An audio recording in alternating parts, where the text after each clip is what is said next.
If I am to ask you, brother, is your marriage, the atmosphere in your home, is it now better than you're married, spiritually speaking, or is worse? If it is worse, you're going to answer. Do you pray the way you used to pray? Better? Do you sing the way you used to sing? Better? Do you study the Bible more? Do you love God more? Do you love her more? Is she precious to you?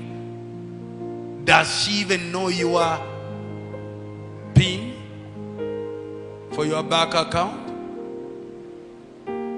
Does she even know how much money you have? Or this rhetoric of saying we are one, it's just an empty, founded rhetoric. Are you really one? Okay, what if you are hit by a stroke and you don't know what happens, and you have millions of dollars or hundreds of thousands on the account, and they need money in the hospital, and your wife can't get access to the money? The money is there, your wife can't access it. You are an idiot. And some of you women, you are also the problem of idiocracy in the family. Because the moment the husband gives you the PIN, you will keep going to the bank and stealing the money just to buy this, buy that, buy this. Where is the trust? Listen to this. If you can't trust one another, if you can't create that atmosphere of trust, how do you think you are going to trust God? If you can't trust this person. Just like the Bible says, how do you say you love God whom you have never seen, and you can't love this one whom you see? Prayers hindered. Let me give you the final verse here, final scriptures here. You come to the book of Malachi chapter 2.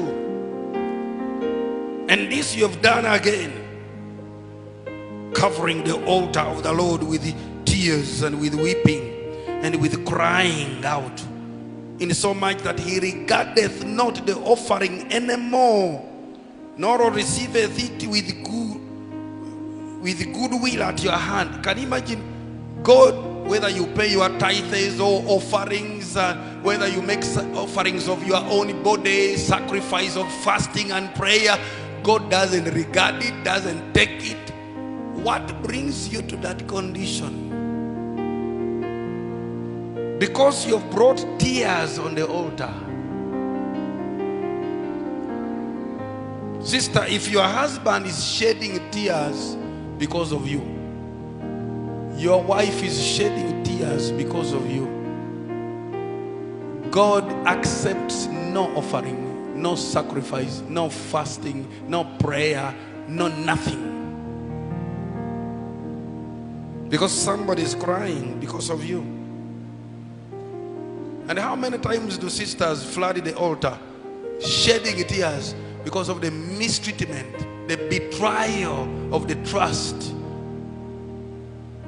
Maybe you even missed her, made her miss a better man. And sometimes they said all things. And she's now left hanging and she's crying. She's saying, God, I thought it was you. I thought this was your son. I thought he was a believer in the church. I kept myself a virgin. I kept myself praying and saying, God, I don't want to marry in the world. I want to marry a son of God. And here is a son of God who is showing is a devil. What happened? On the altar, you've caused it, tears to pour on the altar. And what is going to happen? Let's see. God will not receive any prayer, any sacrifice, any tithes. You will pay whatever you want to pay. You are wasting your time. You will fast how many days you fast. That's why problems you fast, they don't go. These are some of the bewitching things. We bewitch ourselves. We fail ourselves. And we blame the devil. Sometimes the devil is innocent.